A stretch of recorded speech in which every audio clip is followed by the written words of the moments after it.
আচ্ছা, সংবাদটি সত্য, এর ট্রান্সলেশন কি হবে? The news is true. Okay, তোমার নাম কি? আচ্ছা, তোমার নামকে আমরা কি লিখি? What is your name. আচ্ছা, স্পোকেন ইংলিশের ক্ষেত্রে আমরা কিন্তু লিখতে পারি ওটা না লিখে নেম প্লিজ। ওকে, তাহলে কি এখন কটা বাজে?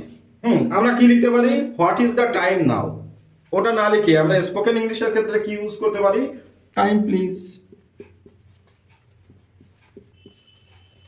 ওকে, কত শর্টে দেখুন ইউজ করা যায়। ওখানে কে? একটা সেন্টেন্স যে ওখানে কি কি হতে পারে? Who is there, THERE। ওকে, কত সুন্দর ইউজ দেখুন। কতগুলি সিনোনিমস লিখেছি, ইংরেজিতে যাকে বলে সমর্থক শব্দ। হ্যাঁ, এবং এই সিনোনিমস গুলো খুবই ইম্পর্টেন্ট। স্পোকেন ইংলিশ বলি বা আমরা ইংলিশের ভোকাবুলারি বাড়াতে চাই সমস্ত ক্ষেত্রে, ঠিক আছে? দেখি সিনোনিমস গুলো কি আছে দেখে নিই। মিস্টেক্স মানে কি? ভুল। এরর মানেও কিন্তু ভুল, ঠিক আছে? তারপর আমরা বাংলা মানে লিখি কি মানে? ভুল। ওকে, আচ্ছা, মার্ক এবং ট্রেস দুটোর মানেই এক, মানে হচ্ছে চিহ্ন।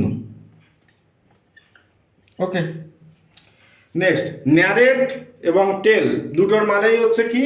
বলা। তাহলে ন্যারেটের সিনোনিমস আমরা কি বলতে পারি? টেল। নেসেসারি এবং ইসেনশিয়াল দুটোর মানেই কিন্তু এক।